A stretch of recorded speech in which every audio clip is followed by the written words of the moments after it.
오늘 제목은요, 내 앞으로 계산하라. 내 앞으로 계산하라. 그런 제목입니다. 우리 이제 빌레몬서를 이제 계속해서 보고 있는데요, 한마디로 말하면 이 빌레몬서는 누가 누구에게 왜 썼습니까? 바울이 빌레몬에게 오네시모를 용서하고 용납하라, 이거죠. 그런데 이 바울이 얼마든지 빌레몬에게 자기가 사도이고 그에게 은혜를 끼치고 영적 권위가 있기 때문에 명령할 수 있지만 명령하지 않고 뭐 했다 그랬죠? 간구한다 그랬잖아요. 그러니까 헬라 원어를 보면 유일하게 빌레몬서만 이거를 간구라고 그렇게 번역을 했어요. 그러니까 간절히 청한다는 거거든요. 그러니까 사실은 복음을 아는 사람은 교회에서 누가 누구에게 명령하는 게 아니에요. 제가 옛날 같았으면 이 설교 못했을 거예요. 제가 부교육자들한테 명령을 많이 했었으니까. 옛날에 했으면 못할 텐데 하나님께서 나를 먼저 바꿔놓고 이 설교를 하게 해서 감사해요. 근데 지금도 함부로 명령하는 사람들이 있어요. 복음을 잘 모르는 거죠. 왜요? 복음이란 것은 종이나 자유자나 주인이나 남자나 여자나 누구나 차별이 없음을 말하는 겁니다. 할렐루야. 그러니까 우리들이 이제 직책 때문에 사실은 리더가 있고 따르는 사람이 있지만, 리더가 따른다고 해서 리더가 막 명령하는 게 아니라 앞장서서 책임지고 결정하고 가는 거지 명령하는 게 아닌 거죠. 그러니까 이 바울이 그걸 보여주는 거예요. 충분히 명령할 수 있는 그런 위치에 있지만 명령하지 않고 우리 간구한다 표현했어요. 한번 이제 복습하는 의미에서요, 우리 8절 9절을 읽고 오늘 본문을 볼게요.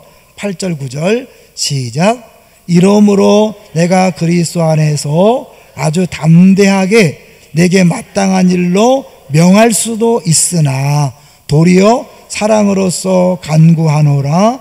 나이가 많은 나 바울은 지금 또 예수 그리스도를 위하여 갇힌 자 되어. 이게 뭐예요?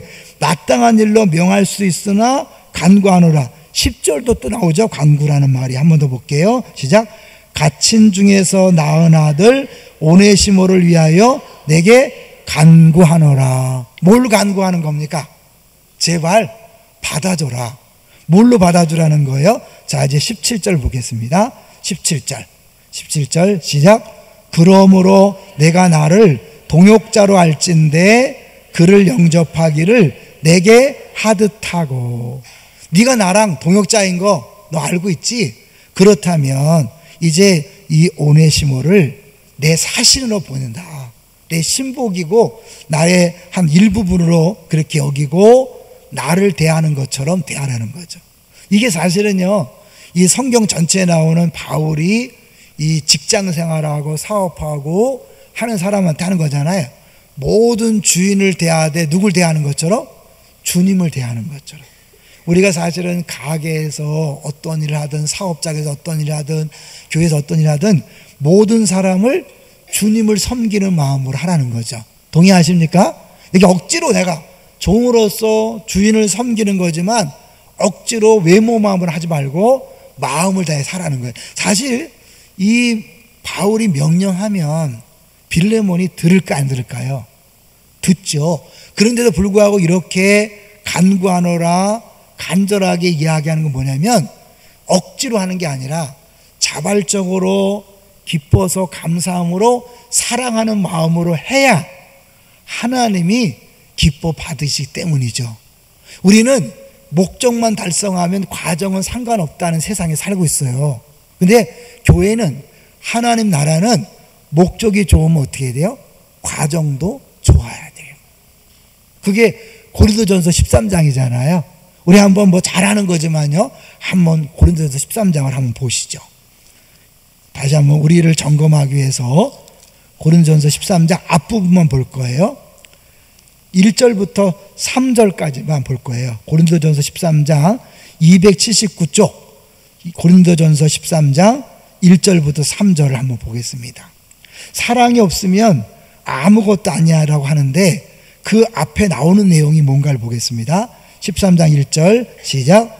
내가 사람의 방언과 천사의 말을 할지라도 사랑이 없으면 소리나는 구리와 울리는 꽹가리가 되고, 그 다음에 2절, 내가 예언하는 능력이 있어 모든 비밀과 모든 지식을 알고 또 산을 옮길 만한 모든 믿음이 있을지라도 사랑이 없으면 내가 아무것도 아니요. 3절, 내가 내게 있는 모든 것으로 구제하고 또 내 몸을 불사르게 내줄지라도 사랑이 없으면 내게 아무 유익이 없느니라. 여기 눈에 띄는 단어가 뭐예요? 모든이에요. 모든 비밀, 모든 지식, 모든 믿음. 3절에는 모든 것으로 구제하고 심지어 내 몸을 불사르게 내어줄지라도. 사실 바울이 명령해서 빌레몬이 오네시모를 억지로 받을 수 있겠죠. 근데 그거는 해봐야 하나님이 기뻐하지 않는다는 거예요. 그러니까 바울이 명령해서 어쩔 수 없이 체면 때문에 또 내가 안 하면 섭섭해할까봐 또 그분이 또 저 체면을 구길까봐 억지로 한다면 그건 아무 소용이 없다는. 왜? 사랑이 아니니까. 이 말은요, 우리들의 모든 봉사, 모든 이런 사역에 있어서 사랑이 빠지면 아무것도 아니라는 것을 보여주는 거죠. 그런데 그렇게 사랑으로 하기 위해서는 다른 사람이 도와줘야 돼요. 바울이 막 명령했다면 안 되잖아요. 근데 바울이 간구하노라 그래서 이 빌레몬 스스로 그렇게 할 수 있는 기회를 주는 거죠. 이해되시죠? 자, 이제 18절을 보겠습니다. 18절 시작. 그가 만일 내게 불의를 하였거나 내게 빚진 것이 있으면 그것을 내 앞으로 계산하라. 이게 엄청난 내용이죠. 여러분 아마 이제 눈치 빠른 분들은 이 계산이라는 단어가 나올 때 바로 예수님하고도 연결이 될 거예요. 그죠? 내 앞에 계산하라. 그러니까 결국 이 오네시모는 그 빌레몬 집을 나올 때 그냥 나온 게 아니라 뭐예요? 다분히 돈을 훔쳐왔다는 것을 어느 정도 전제하는 거죠. 그리고 돈뿐만 아니라 사실은 노예가 도망가면 여러 가지 시간이나 물질적인 면에서 손해를 끼친 게 있죠. 만약 손해배상을 한다면 어마어마한 거죠. 이제 이거를 염두에 두는 거예요. 근데 뭐 오네시모가 무슨 돈이 있나요? 없잖아요. 그러니까 바울이 그거 내가 계산할 테니까 오네시모를 이 돈이나 이런 거 상관없이 받아줘라라고 그렇게 얘기하는 거죠. 결론부터 얘기하면 이 계산, 이 빚을 대신 청산하는 거잖아요. 빚을 청산하는 거잖아요. 그러면 딱 빚을 청산한다 할 때 딱 떠오르는 게 있잖아요. 뭐예요? 십자가. 예수님이 십자가상에서 가상 7원 7번 말을 했죠. 그 중에 하나가 뭐예요? 다 이루었다. 이게 무슨 뜻이라는 거 많이 들었죠? 무슨 뜻이에요? 계산을 끝냈다. 이게 경제적인 용어거든요. 계산을 끝냈다. 무슨 계산일까요? 우리들의 죄에 대한 값을 다 계산했다는 거죠. 그러니까 결국 우리가 빚진 것을 하나님이 다 계산한 거예요. 어떻게 계산했어요? 예수 그리스도를 십자가 못 박혀 죽게 하심으로 우리의 죄값을 청산한 거죠. 이 바울이 이걸 경험했기 때문에, 이걸 알기 때문에 자기가 빚을 안 졌지만 이 오네시모의 빚을 대신 갚겠다고 나서는 거예요. 이 말은 뭐예요? 우리도 사실은 진짜 예수님이 나를 위해서 이렇게 했다는 것을 안다면 다른 사람을 위하여 기꺼이 손해를 감수하면서 그가 갚아야 될 것을 대신 갚아주는 그런 사역을 하는 것이 제자인 줄로 믿습니다. 왜요? 그렇게 하지 않으면 이 오네시모가 사실은 그 빌레몬한테 갈 수가 없는 거잖아요. 그러니까 바울이 그 계산할 것을 전제하고 보내는 거예요. 우리는 이거를 이제 예수님께서는 이 부분 어떻게 했어요? 1만 달란트라고 하잖아요. 1만 달란트. 우리가 도저히 갚을 수 없는 그 빚, 1만 달란트의 빚을 탕감해 주신 거죠. 사실은 이 빌레몬에게 이야기하면서 바울은 뭐예요? 너도 사실은 이 예수님에 인한 그 엄청난 용서, 빚을 청산했으니까 너도 사실은 말은 그렇게 하지만 뭐예요? 너도 네가 마땅히 용서해달라 그런 거죠. 자, 그래서 이제 바울이요 그 뒤에 슬쩍 흘려요. 다 갚겠다고 해놓고 나서는 뭐라고 하냐면 너무 속이 뻔한 내용이 뭐냐면 19절인데 한번 읽어볼게요. 19절 시작. 나 바울이 친필로 쓰노니 내가 갚으려냐. 잠깐 멈추겠어요. 왜 친필로 쓰는 것을 강조할까요? 내가 직접 사인해서 내가 다시 한번 보증을 쓴다. 내가 갚을 테니까 너 돈 때문에 오네시모를 어떻게 하지 마라 그런 거죠. 그러면서 어떻게 해요? 그 뒤에 흘리는 말이 뭐예요? 내가 이외에 내 자신이 내게 빚진 것은 내가 말하지 아니하노라. 뭐예요? 너 나한테 빚진 거 있지? 이 빚은 뭘까요? 정말 돈 빚진 걸까요? 아니죠. 이 복음을 전해 듣고 은혜 받은 것에 대해서 바울이 얘기하는 거예요. 네가 나한테 빚진 거 알지? 그 뭐 영적인 빚을 진 거죠. 그래서 사실은 바울이 예루살렘 교회를 구제하고 도와줄 때 그 이방 교회들한테 어떻게 얘기했냐면 너희들이 예루살렘 교회를 통하여 복음을 듣고 그렇게 구원받았으니까 이건 어마어마하게 빚진 거다. 그러니까 당연히 예루살렘 교회가 어려울 때 도와주는 것이 마땅하다 그랬거든요. 결국 이 복음을 전해주고 내 신앙생활을 도와준 것은요 어마어마한 그런 가치가 있는 거죠. 할렐루야. 여러분이 그러니까 누군가를 전도하기 위해서 애를 쓰는 것은요 어마어마한 천국에 투자를 하는 거예요. 그 사람을 위해서 어마어마하게 투자하는 거예요. 지치지 마시기를 주님 축원합니다. 지치지 하시면 하나님께서 반드시 다 갚아줘요. 냉수 한 그릇도 잊지 않으신다 그랬잖아요. 그러니까 하나님 나라를 위하여 쓴 여러분의 시간, 물질, 땀, 노력 주님이 다 기억하시고 반드시 갚아주는 거예요. 왜? 빚진다는 개념을 쓰잖아요. 자, 그러니까 바울은 내가 너 그거 말하지 않을 테니까 네가 알아서 해. 약간은 압력을 가는 거죠. 그러니까 이 바울이요 굉장히 지혜롭게 말을 잘하는 거예요. 그래서 이 성경학자들이 이 바울을 볼 때 이 바울에게는 아주 최고의 수사학 알죠? 말을 잘하는 그 능력이 있다고 얘기하는 거예요. 그래서 우리가 이제 계속 봤지만 1절부터 3절은요 인사지만 4절부터 7절까지는 뭐예요? 7절까지는 빌레몬을 칭찬합니다. 빌레몬을 먼저 인정해요. 그래서 그를 붕붕 띄워놓은 다음에 너 이렇게 잘하고 있다. 잘하고 있으니까 넌 마땅히 이렇게 잘할 것이다 라고 하는 거예요. 그래서 이제 우리가 좀 어려운 말로 이 사람을 설득하기 위해서는 로고스가 있어야 되고 파토스가 있어야 되고 혹시 들어봤나요? 에토스가 있어야 된다는 거죠.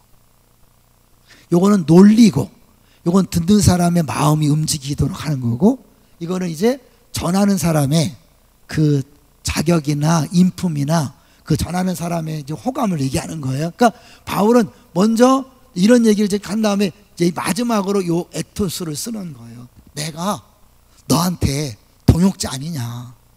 너 나한테 빚진 거 있지 않느냐? 이러면서 어떻게 해요? 이제 빌레몬이 사실은 이 바울을 생각할 때 꼼짝없이 거절하지 못하고 들어줄 수밖에 없도록 하는데 처음부터 이렇게 세게 나간 게 아니라 간구하노라 그러면서 저자세로 나가면서 부탁하면서 마지막에 꽉 너 나 사랑하잖아. 너 나랑 하나잖아. 그렇다면 나 때문에라도 나를 봐서라도 이 오네시모를 받아줘. 그리고 네 그 물질적인 손해본 거 그래 그 내가 인정할게. 그 내가 내 이름으로 달아나. 내 장부에 달아나. 그렇게 이야기하는 거예요. 근데 이 계산이라는 것을 바울 얘기할 때 벌써 어떻게 해요? 자기 나한테 빚증을 얘기하면서 결국은 이 부분을 생각나게 하는 거죠. 바울이 아주 머리가 좋은 분이에요. 지혜로운 분이에요. 자, 우리 지난 시간은 잠깐 복습한다면요. 이 오네시모를 받아주려고 하면서 또 바울은 뭐예요? 뭘 또 떠올리겠죠? 하나님의 일하심을 떠올리게 했어요. 그게 뭐예요? 다시 볼게요. 15절 기억하시나 한번 보겠어요. 한번 복습하는 거예요. 15절 시작. 아마 그가 잠시 떠나게 된 것은 너로 하여금 그를 영원히 두게 함이리니. 그래서 지난주 제목이 뭡니까? 네, 노예를 잃고 식구를 얻다. 대단한 겁니다. 기억한다는 게 대단한 거예요. 여러분 적으셔야 돼. 노예를 잃고 가족을 얻는 거죠. 근데 그게 뭐예요? 하나님 계획 속에 있었다는 걸 얘기하는 거죠. 아마 이 돌아가는 걸 보니까 이 오네시모가 너의 집을 뛰쳐나오고 도망 나온 것도 우연이 아니다. 그냥 그 자리에만 있었다면 계속해서 종으로 불과했을 텐데 그가 집을 나왔고 도망쳤기 때문에 나를 만났고, 나를 만나서 예수 믿음으로 하나님의 자녀가 되었고, 그래서 나의 신복이 되었고 나의 조력자가 되었고 나와 한 몸이 되었기 때문에 너에게 돌아갈 때는 노예가 아니라 가족으로서 간다. 그러면 이 가족은 뭐예요? 종으로 끝났다면 이 세상에 죽는 순간 끝나는 거잖아요. 근데 뭐예요? 가족이 되면 뭐예요? 영원히 함께 있게 되는 줄로 믿습니다. 그 얘기를 하는 거예요. 그러니까 하나님의 선하신 모든 것을 합력하여 선을 이루시는 그거를 딱 비추면서 이게 우연이 아니야, 하나님이 하신 일이야. 그러면서 먼저 이 빌레몬 마음을 움직였던 거죠. 이제 뭐 더 결정적으로 계산해라. 말로는 본인이 계산한다고 하지만 너 이거를 기억해라 그런 거죠. 아니 우리가 도저히 우리에게 잘못하고 어려움을 준 사람을 용서하는 건 쉽지 않아요. 왜? 아픔이 있기 때문에, 고통이 있기 때문에 용서라는 건 너무 가혹한 거예요. 그러니까 사실은 용서할 수 없어요. 근데 그 사람을 보면 용서할 수 없는데 누굴 보는 거예요? 여기 보면 오네시모를 보면 용서할 수 없는데 바울을 보고 용서해라. 그럼 우리한테 뭐예요? 너 그 사람 보면 용서할 수 없어. 나가 인정해. 근데 왜 예수님이 나를 봐라. 나를 봐서라도 그 사람을 용서해라. 그렇게 하는 거죠. 만약에 내가 용서하지 않으면 100데나리온을 용서하지 않으면 주인이 어떻게 했어요? 1만 달란트 갚아준 거를 취소하고 다시 와. 너 갚을 때까지 있어. 이게 예수님께서 하신 말씀이에요. 그러니까 결국 우리를 죄 용서 안 해서 지옥 보낸다 그런 게 아닌 거 아시죠?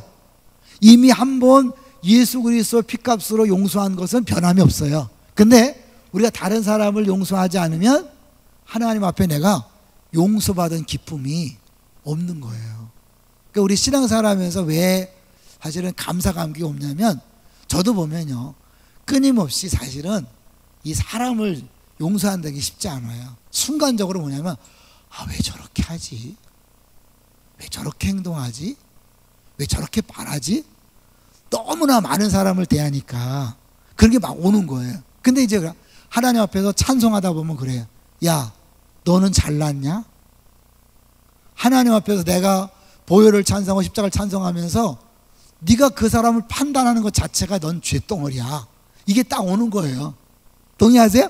아니 그런 게 올 때 사실은요 우리가 죄인임을 인정하고 주 앞에 나올 때 진짜 예배를 드리는 거거든요. 제가 직분자 훈련 때 얘기했고 오늘 순장 모임 때도 이야기했는데요. 계속해서 얘기하는데 최근에 주님께 깨닫게 하신 거예요. 여러분 예수님께서 12살에 부모를 떠나서 어디 갔어요? 성전에 갔죠. 엄마가 열심히 찾다가 3일만 찾은 다음에 사실은 막 아쉬운 소리를 했죠. 우리가 얼마나 힘들었는지 아느냐. 어디 갔었냐 그랬더니 예수님께서 내가 내 아버지 집에 있어야 할 줄을 몰랐습니까? 그러니까 결국 뭐예요? 성전에 있었는데 성전을 아버지 집이라고 표현하는 거예요. 성전에서 뭐가 되죠? 제사, 기도, 오늘 새벽에도 있어요. 그죠? 결국은 제사를 통하여 우리 죄를 해결하고 기도할 수 있는 특권을 누림으로 사실 이게 성전에서 이루어지는 거예요. 그걸 성경에 또 시작하면 뭐예요? 예배라고 하죠. 그래서 너희들은 이제 사마리아 여인이 너희들은 예루살렘에서 예배해야 된다는데 우리는 이 산에서 한다. 어떤 게 맞냐? 예수님께서 뭐예요? 여기도 아니고 저기도 아니고 신령과 진정으로 예배하는 자를 찾는다 그랬죠. 그러니까 이런 장소나 공간이나 시스템이나 프로그램이 아니라 결국 신령과 진정으로 예배하는 자를 찾는 거예요. 그럼 신령과 진정이 뭘까요? 김세윤 교수님이 어떻게 했냐면 성령을 통하여 실체를 깨달은 것을 얘기하는 거예요. 그러니까 신령이라는 것은 뭐예요? 성령이에요. 성령이 오기 전에는 모르고 예배한 거야. 그냥 막연하게 예배한 거야. 근데 그때는 사실 이 제사제도를 통해서 성전을 통해서 하나님께서 모형을 준 거예요. 장차 오실 예수 그리스도. 그다음 성령이 오셔서 결국 뭐예요? 예수님이 누구인가를 깨닫게 하고 하나님 누군가를 깨닫게 하는 거예요. 통해서 실체. 이거는 모형이었었는데 실체를 깨달음으로 진짜 예배를 드릴 수 있는 거예요. 그러니까 이제 뭐예요? 눈에 보이는 건물이나 시스템이나 그런 게 아니라 왜? 내가 죄인이고 어쩔 수 없는 죄인인데 예수님으로 말미암아 하나님 앞에 나아갈 수 있게 됐다. 왜? 성전이라는 자체가 뭐예요? 하나님 앞에 나아가고 만나는 자리잖아요. 예수님 때문에 하나님 앞에 나아가서 만나서 뭐 하는 거예요, 여러분? 예배가 뭐 하는 거예요? 만나서 뭐 하는 거예요? 이거를 보여주는 게 이 아버지 집에 대한 신약의 그림이에요. 누가복음 15장. 15장에 뭐가 나오죠? 탕자의 비가 나옵니다. 탕자에게 있어서 아버지 집은 어떤 집입니까? 처음에 아버지를 재산을 달라 그래서 도망갔던 그 집이었어요. 다 까먹고 이제 사실 이제 완전 쫄딱 망하고 도저히 살 수 없으니까 내가 종살이 하겠습니다 하고 돌아온 집이 아버지 집이에요. 종살이 하겠다고. 자기가 죄인임을 인정하고 돌아왔어요. 그럴 때 아버지가 어떻게 했어요? 아무 조건 없이 용서하고 그를 위하여 잔치를 벌려주는 거예요. 예배가 뭘까요? 죄인이 돌아왔을 때 예수님 때문에 아무 조건 없이 받아주시고 잔치를 벌리는 것이 예배예요. 동의하시나요? 예? 그리고 그 안에서 자들의 자격을 바로 반지를 끼워주고 신발을 신겨줌으로 아들 된 자격을 다시 한번 확인시켜주는 것이 바로 예배인 거예요. 그러니까 왜 신령과 진정으로 예배된다는 건 뭐냐면 내가 도저히 나갈 수 없는 앞에는 죄인인 걸 깨달아야 나를 위해 이 같은 죄인을 나를 위하여 이 잔치를 준비했구나. 그래서 어떻게 해요? 시작부터 은혜가 되어야 되는 거예요. 찬송하다 은혜 받는 게 아니에요. 엄밀히 말하면 기도하다 은혜 받는 게 아니라 말씀을 듣다 은혜 받는 게 아니라 나올 때부터 나는 죄인인데 나를 위하여 하나님이 잔치를 벌리시고 나를 환영하시는 그 얼굴을 보는 것이 예배예요. 믿습니까? 이거를 알 때 여러분이 예배 때마다 힘을 얻는 거예요. 그래서 팀켈러 목사님은 변화산상에 예수님이 변화된 것을 예배로 표현해요. 십자가 지기 전에 그 고통을 감당하기 위하여 하나님 품에 안기는 것이 변화산 기적이다 이렇게 얘기해요. 그러니까 결국 우리가 예배 때마다 잔치를 경험함으로 하나님 품 안에서 아버지가 아들을 껴안아주고 아들을 용납하는 그 품에 안기는 기쁨, 그것을 경험하는 게 예배인 줄로 믿습니다. 할렐루야. 그러려면 여러분이 주님을 깨달아야 돼요. 그러니까 저도 이제 나오다가 사람들 생각해보면 왜 그렇게 말하고 왜 그렇게 행동하고 왜 이렇게 신앙생활 하는가, 그러다가 네가 지금 죄인이다, 네가 만든 그걸 깨닫는 순간 할렐루야, 그러면서 사실은 이제 열리는 거죠. 이 예배가 지금 하나님께서 나를 반기시고 나를 환영하시고 나를 위해 배설하시고 하시다. 그러니까 다른 사람 신경 쓰는 거 아니에요. 예배는요, 하나님이 나를 찾으시자, 예배하는 자를 찾으신다.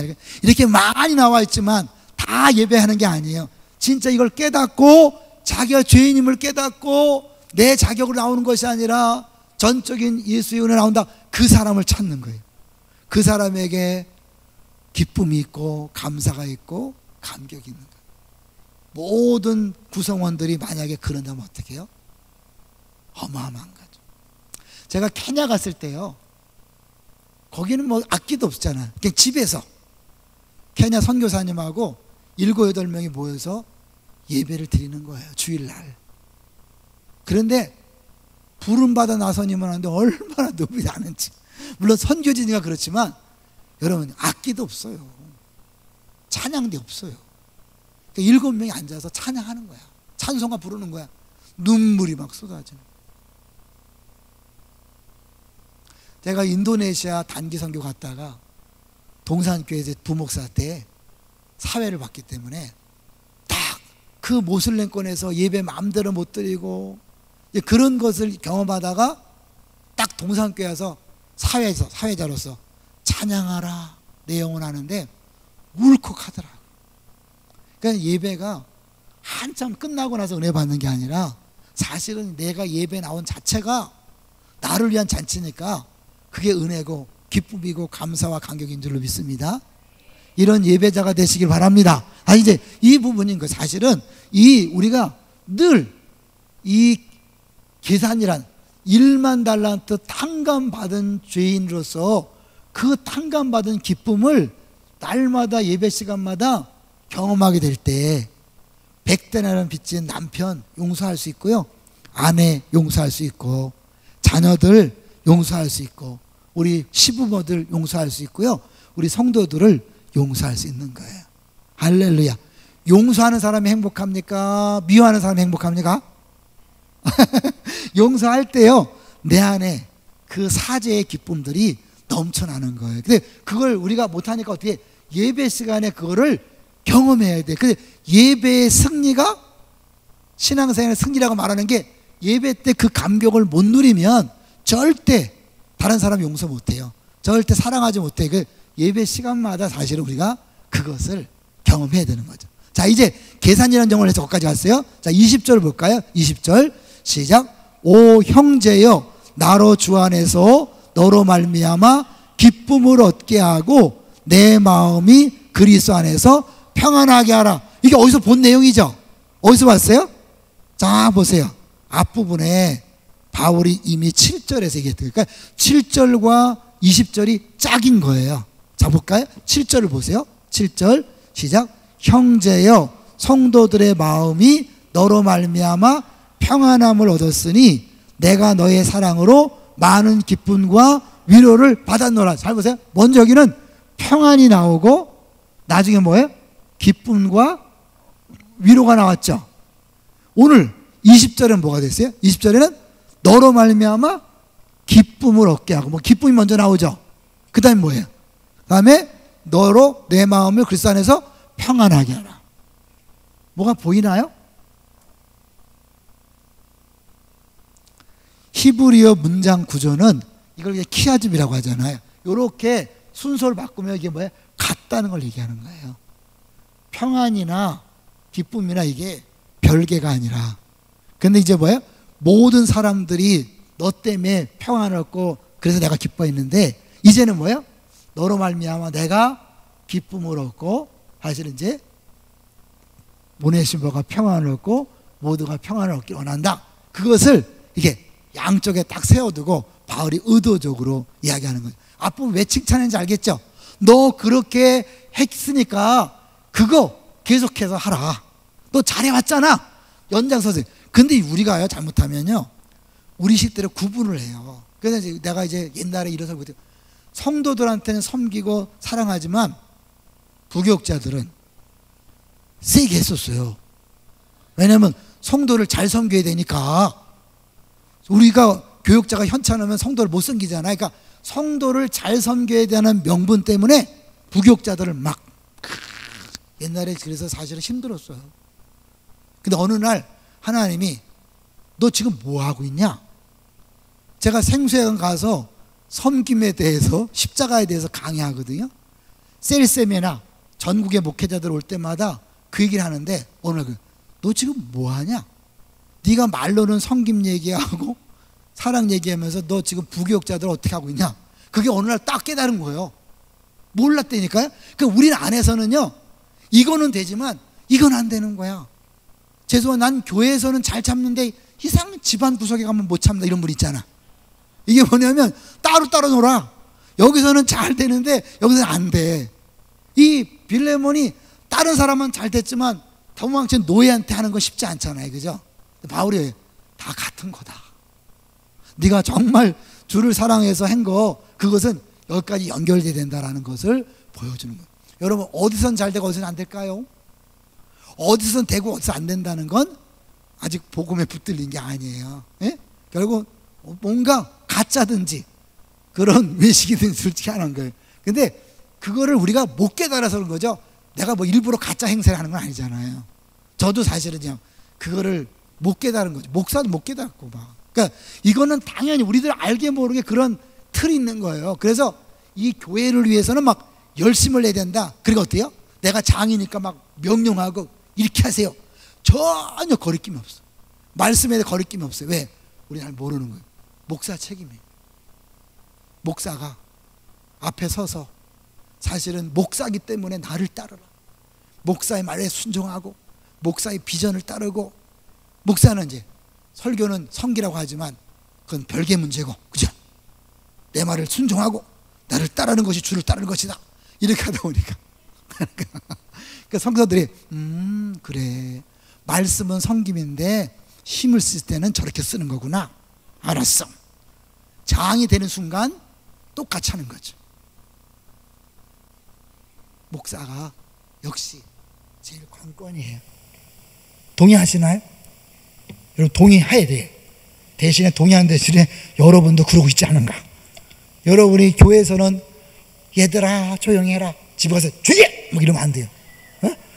집에 가서는 남편이 섬기지 못하고 막, 교회에서는 막 천사 같은데 집에 가서는 다시 본색을 드러낸다면 그건 아닌 거죠. 이 바울에게 그 얘기를 하는 거예요. 자, 마지막으로 21절을 읽고 마치려고 그래. 21절 시작. 나는 내가 순종할 것을 확신함으로 내게 썼노니 내가 말한 것보다 더 행할 줄을 아노라.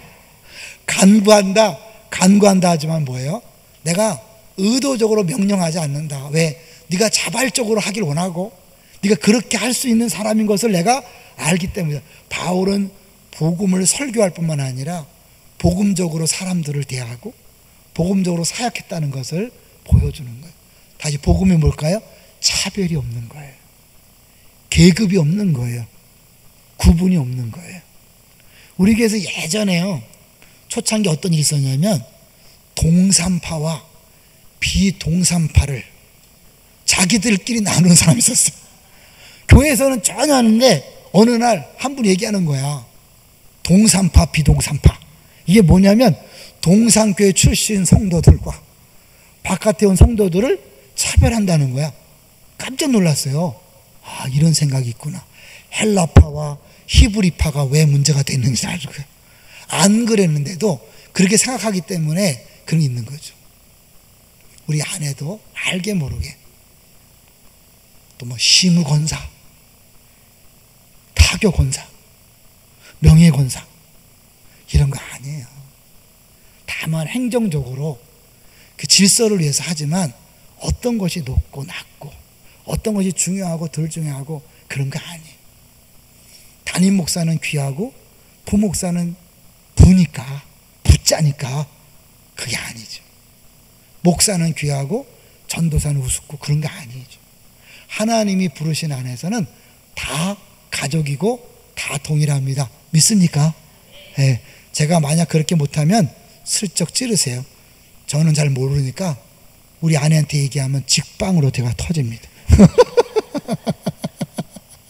제가 잘 모르고 막 갈 때가 있어요. 정신없이 막 갈 때가 있어요. 어느 날 딱 한마디 들으면 그렇지, 다시 시작하자, 새롭게 하자. 그리고 내 주인님을 깨달으면 찬양의 은혜가 있고 기도가 은혜가 있고 설교가 은혜 있고 그런 거예요. 죄 지적을 여러분 두려워하지 마세요. 아내나 남편이 나를 지적할 때 감사하세요. 그래서 내가 주인님을 깨달을 때 진짜 예배가 예배다워져요. 기도가 기도다워지고 정말 사역이 은혜가 충만할 수 있습니다. 우리 같이 기도하죠.